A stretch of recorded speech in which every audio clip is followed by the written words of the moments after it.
It's really uplifting to be able to talk about the Hereford Mappamundi.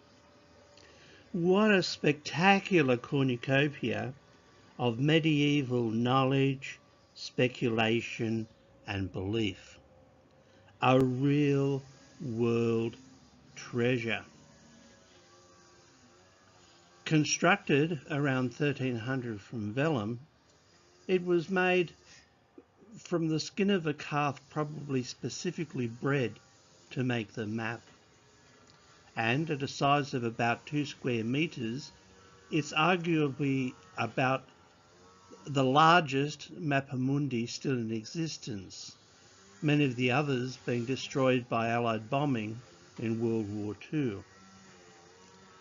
The Mappe, of course, is not a geographic map to show you how to get from A to B, but is principally didactic, focused on man's spiritual destination rather than his geographic one. So naturally, it shows Jerusalem at the centre of the world and the East at the head. And of course, it's concerned only with the habitable world, including biblical and mythical locations, the antipodes being ignored. It's highly decorated with icons and annotated in Latin and Anglo-Norman. Now, OT Mappamundi were well known from Hellenistic times. However, by the High Middle Ages, nobody believed that the Earth was flat. However, we have a world constructed from spheres and triangles that show the underlying reality of stylized Platonic types. No one believed the Earth to be flat, at least among the educated elite. And so an OT map displayed half of a spherical orb, the antipodes being of no importance. What was denied, of course, was that the Earth moved, or that the planetary system was heliocentric. We see that the headings for Europa and Africa have been deliberately reversed, and additional symbolism on the map show us that reality cannot be understood by just examining physical phenomena alone.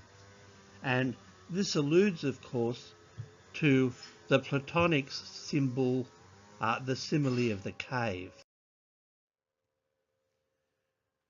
The Mappamundi additionally show us the locations of many beasts and beast men. These beast men are not there, as we think now, just to frighten, but many had important allegorical connotations for medieval Christians. Others were well known from classical literature. However, they were regarded as real and not mythical in a way that we see them today.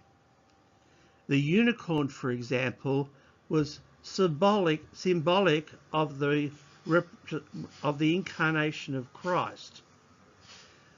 However, unicorns could only be tamed by the touch of a bare-breasted virgin.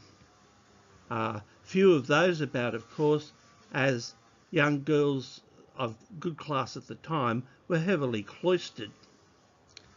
Their iconic use in religious painting, of course, was later banned by the Council of Trent in the 1550s. On the map, we see blemmies, headless beast men, and cenophalia, or half-dog creatures. The blemmies, of course, were known to be real as they had been fought against by Alexander the Great. Similarly, it was known that cenophalia had fought against King Arthur. In fact, the theologian Ramanus, a Carolingian, had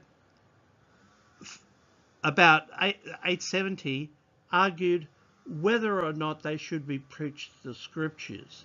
That is, did they or did they not possess a soul? The Mappamundi also showed biblical and classical locations that reinforced the medieval social order. For example, the Garden of Eden was shown at the top of the map inside the hemisphere, but surrounded by a ring of fire. Later, Eden was shifted in other Mappamundi to the heavenly realm.